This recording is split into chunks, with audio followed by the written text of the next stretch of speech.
শুক্রবারের সবচেয়ে গুরুত্বপূর্ণ নফল আমল হলো নবী করিম সাল্লাল্লাহু আলাইহি সাল্লামের প্রতি দুরূদ প্রেরণ করা। প্রিয় বন্ধুগণ, দুরূদ এমনিতেই একজন মুমিনের জন্য সবচেয়ে লাভজনক আমলসমূহের মধ্যে থেকে একটি বার যদি কেউ নবীর প্রতি দুরূদ পাঠ করে, আল্লাহ সুবহানাহু ওয়া তাআলা ওই ব্যক্তির প্রতি 10 বার রহমত নাজিল করেন। 10টি রহমত আল্লাহ সুবহানাহু ওয়া তাআলা তার প্রতি নাজিল করেন। তবে বিশেষভাবে শুক্রবার এটি হলো দুরূদ পাঠ করার, দুরূদ প্রেরণ করার, দুরূদের সবচাইতে মোক্ষম সময় এবং সিজন। নবী সাল্লাল্লাহু আলাইহি সাল্লাম সূরা আবু দাউদের এক হাদিসে জুমার দিনের ফজিলত এবং মর্যাদার কথা বলতে গিয়ে একটা পর্যায়ে এসে বলেছেন, ফাআকসিরু আলাইয়া মিনাস সালাতি ফি। সুতরাং শুক্রবার আসলে তোমরা আমার প্রতি বেশি বেশি দুরূদ প্রেরণ করবে, দুরূদ পাঠাবে, দুরূদ পাঠ করবে, আল্লাহ সুবহানাহু ওয়া তাআলার কাছে প্রার্থনা করবে, দোয়া করবে আমার জন্য। ফাইন্না সালাতাকুম মারুদাতুন আলাইয়া, কেননা তোমরা যে দুরূদ পাঠ করো এটা বৃথা যায় না, অযথা নয়, বরং এই দুরূদ ফেরেশতাগণ আমার সামনে উপস্থাপন করেন, কে পাঠ করেছে, কোত্থেকে পাঠ করেছে, আমার সামনে রিপোর্ট পেশ করা হয়। সুতরাং তোমরা শুক্রবারে বেশি বেশি, ওনার ভাষা হলো ফাআকফিরু, তোমরা অধিক পরিমাণে আমার জন্য দুরূদ, আমার প্রতি দুরূদ তোমরা প্রেরণ করো, পাঠ করো।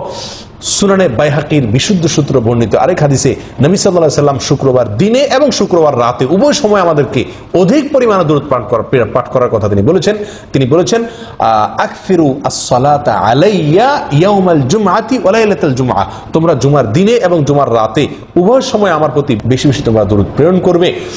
জুমার রাত বলতে উদ্দেশ্য হলো বৃহস্পতিবার দিবাগত রাত, অর্থাৎ বৃহস্পতিবার সূর্য অস্ত যাওয়ার পর থেকে যে রাত শুরু হয় সেটি হলো শুক্রবার রাত। সেই রাতে এবং শুক্রবার দিনে এই উভয় সময়ে যার যত বেশি সংখ্যক সম্ভব বেশি বেশি দুরূদ পাঠ করা, এটা একজন মুমিনের জন্য অত্যন্ত লাভজনক আমল। এটি নবী সাল্লাল্লাহু আলাইহি সাল্লামের নির্দেশ। প্রিয় ভাইরা, জুমার দিনে দুরূদ পাঠ করা সম্পর্কে বহু হাদিস বর্ণিত হয়েছে।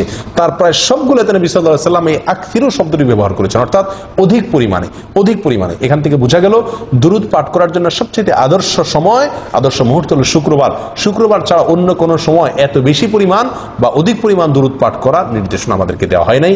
বিধায় আসল শুক্রবার আসলে বেশি বেশি দুরূদ পাঠ করতে থাকি। নির্দিষ্ট কোনো দুরূদ নয়, দুরূদ ইব্রাহিম সালাতে যেটা এটা পড়তে পারলে ভালো, না হলে শুধু সাল্লাল্লাহু আলাইহি ওয়াসাল্লাম পড়তে পারি, আল্লাহুম্মা সাল্লি আলা মুহাম্মাদ ওয়া আলি মুহাম্মাদ এটুকু পড়তে পারি, বা যে কোনো দুরূদ যেটার অর্থ মোটামুটি ভালো এটা আমরা পড়তে পারি।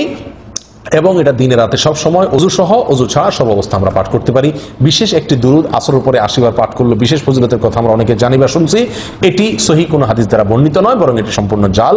নবী সাল্লাল্লাহু আলাইহি সাল্লামের এটি হাদিস নয়, বরং আসরের পরে বলে কোনো কথা নয়। শুক্রবার দিনে রাতে উঠতে বসতে, চলতে ফিরতে, অজুতে, বিনা অজুতে সর্বাবস্থা আমরা বেশি থেকে বেশি দুরূদ পাঠের আমল করা আজকে থেকে অভ্যাসটাকে চালু করে নেই, আমরাই লাভবান হব। কারণ হাদিসের শেষে নবী সাল্লাল্লাহু আলাইহি সাল্লাম বলেছেন, ফামান সাল্লা আলাইয়া মাররাতান সাল্লাল্লাহু আলাইহি আশরা, যে ব্যক্তি আমার প্রতি একবার দুরূদ প্রেরণ করবে আল্লাহ সুবহানাহু ওয়া তাআলা তার প্রতি 10 বার রহমত নাযিল করবেন।